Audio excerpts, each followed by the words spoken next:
I recently got married to Matt. Matt has a stepsister, Tiffany. I have met her less than 10 times in the 5 years I dated Matt, as she doesn't live nearby and is not close to my husband. However, she was invited to our wedding. I should mention that Tiffany is very attractive. She is pretty, with a currently fashionable body type. She also dresses well and spends money on her appearance. This is well known, and even though I've only met her a few times, whenever she is brought up by my in-laws, she always mentioned as being very invested in her image. I don't begrudge her this at all. The ceremony went fine, but afterwards, while my in-laws were congratulating me, my father-in-law commented that I looked beautiful, and in the next breath mentioned Tiffany did, too. His wife caught his eye and shook her head, but I ignored it.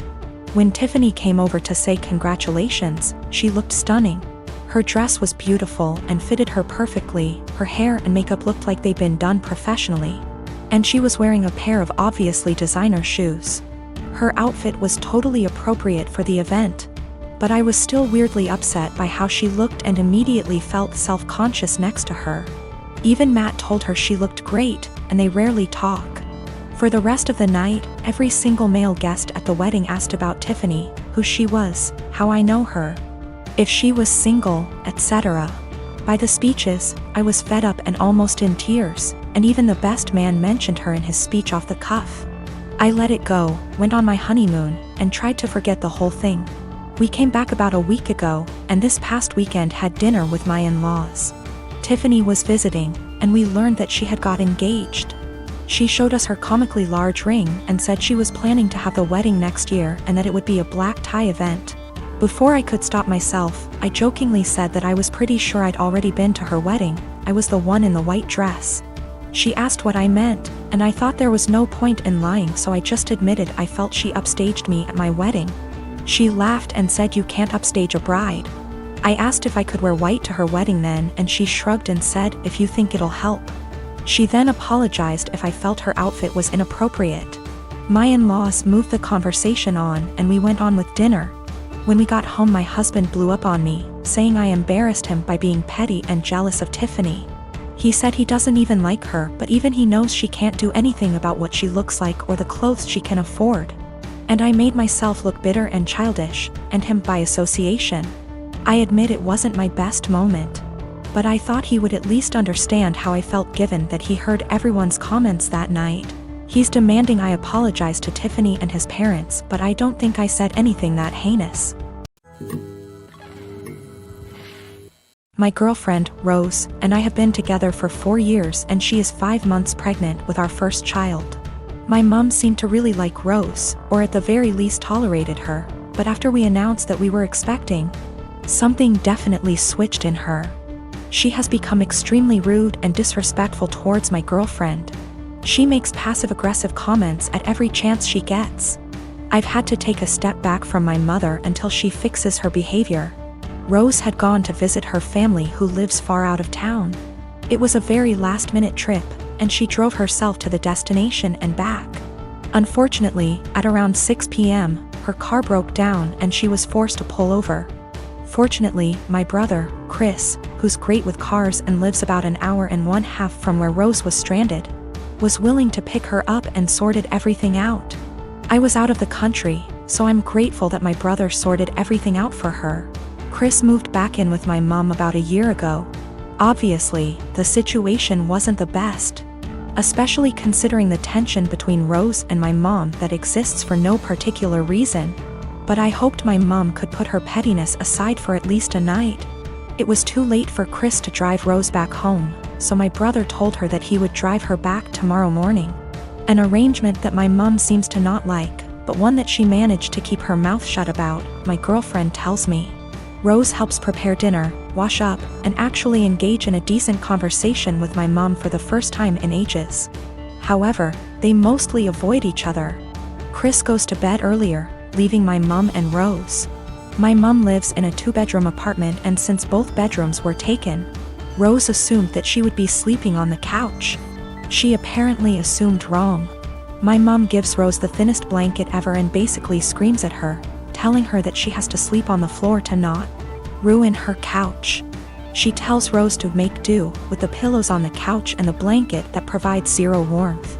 Rose thought about protesting, but ultimately decided against it. According to Rose, my mom kept opening her door to check if she was sleeping on the couch. So she couldn't even try to sleep on the couch. At 5 a.m., Chris found Rose on the couch and let her sleep on his bed. He ended up telling me, but told me to not make a big fuss out of it. I did the exact opposite.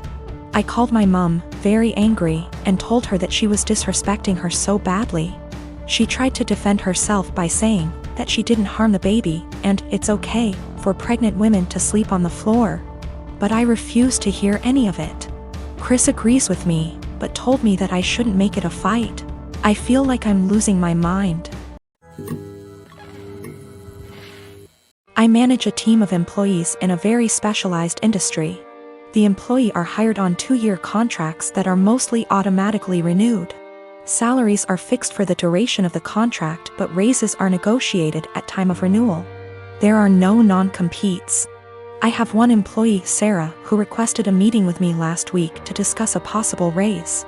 I informed her that it is a little early as her contract won't expire until Jan, and I would be happy to discuss it in November. She told me she would like to discuss it now as her current salary does not reflect the amount of work she is doing. So I set up a meeting with her on Friday and told her I will hear her out. To her credit, she gave well-thought-out presentation listing the average salary in her field, the extra responsibilities she had to take on, and the extra revenue she was able to generate, etc. In the end, she asked for a 19% raise to stay on. This was a substantial jump, but I thought she made some good points, and, with inflation being what it is, I can sell it to the managing partner that we are locking down a good employee for 2 more years. After the presentation, I told her I will just approve the raise and talk to the managing partner about starting her new contract early. Since the only things we are changing are the salary numbers, we can have the new contract ready for her to sign by Tuesday. She seemed very surprised that I did not try to negotiate and looked a little shell-shocked that the meeting was over so quickly. So anyways, I spent the entire weekend selling the raise to the partners and harassing legal to get the documents ready. However, when I gave her the documents to sign this morning, she asked for another meeting to discuss salary. She informed me that after doing more research over the weekend, her pay is still not reflective of all the work she is doing. At this point, I got pretty annoyed and told her that we can discuss in 2 years. I thought that was the end of it, but after lunch she came to my office with 3 offers letters she received from our competitors. One in our city with a salary that is 2 to 3% higher, and 2 from other states that are 8 to 9% higher. She asks for the new salary to at least match the competitor in our city to stay. At this point I got very frustrated and told her that she is now free to work for our competitor, because her contract with us will not be renewed. She called me in, and left crying, immediately telling all her coworkers that I fired her for asking for a raise, which obviously caused quite an uproar. My wife thinks that I am the because I could have just said no. She probably had the other offers for a while and was never going to actually leave. She recommended that I offer her back the new contract. Anyways, I am contemplating going back to the office tomorrow and offering Sarah her new contract again. But I just felt like the relationship between us is ruined after this whole situation. Her currently contract is negotiated 2 years ago, which is why there is a discrepancy in pay with the current offers. There are also a lot of reasons for differences in salary even within the same city. Perhaps less PTO, maybe more responsibilities, maybe they lock them in the contract for 3 years instead of 2. Which is happening more and more now. Maybe they have a non-compete, or maybe they are better. I can't say. Her contract expires Jan, so she has plenty of time left at the company if she wants to finish out. Sarah is WFH today, so I sent her an email apologizing for overreacting yesterday, and informing her that she is an important member of our team and that I worked really hard to get her the raise she initially requested. The new offer still stands provided she return the signed contract to me today before 5 p.m. I would be happy to execute it immediately and get her sorted out before the next payment period. She emailed back also apologizing for her reaction yesterday and said that she enjoyed working here and feels like she really has an opportunity to grow. But she then ended the email asking if I would still be willing to reconsider upping the offer to match her other offer. At this point, I just can't even anymore.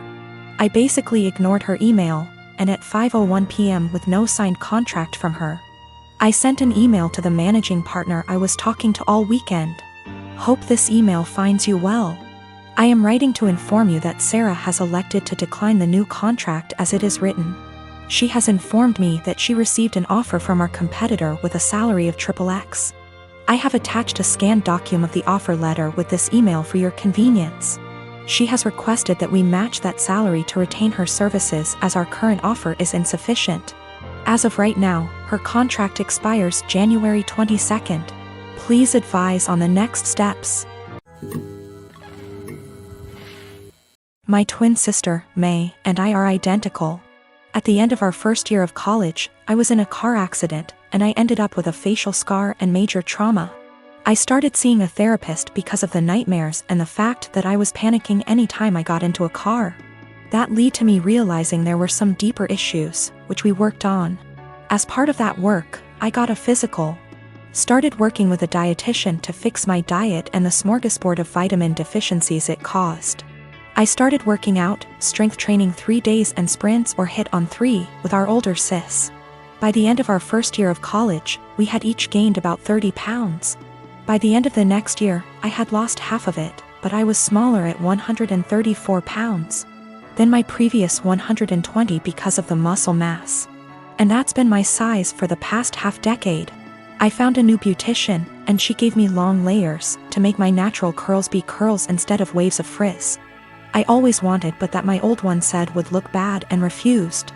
I stopped bleaching it and let it go its natural dark blonde / light brown. I stopped spray tanning. Again, that's been my look for the past 5 years. I live in a rural area, and the internet isn't great. Things like FaceTime just aren't options, and I can't post a lot of pics on social media /see of it. This is relevant because a big issue is that May didn't see me over the quarantine. We talked on the phone a couple times a week, but it mostly revolved around her wedding planning. She got engaged before the Rona put us on lockdown. I wasn't her mo, so mostly I was being told decisions, not involved in the process. When it came to the bridesmaids' dresses, May sent our sister, SIL, and me a link and told us to get it in our size. Same with hair and makeup, but we had to arrange for a beautician because May's wouldn't do more than 4. And she wanted her friends at the appointment with her. Except she didn't do a bachelorette party with us, she did with her friends, or rehearsal dinner. So May didn't see any of us until the start of the wedding. She was livid. Apparently, she thought we would have stopped working out because of the Rona, even though we did it at home. Or that we would have stopped when she announced her engagement, so we didn't upstage her. She was mad because I didn't try to hide my scar and didn't tan, thought it would be implied. She made several snide remarks before throwing a drunk temper tantrum at the reception, basically accusing the 3 of us. But me ESP of trying to upstage her. I don't have that excuse /C I was a DD so sober, but I, quite famously, have a low tolerance for angry or crying drunks. I told her, if you're so insecure, you should have got off your ass instead of expecting us to lay on ours to make yours look better. It only got worse. Our family is on my side /C I didn't start it or do anything. But his family and her friends are giving me shit.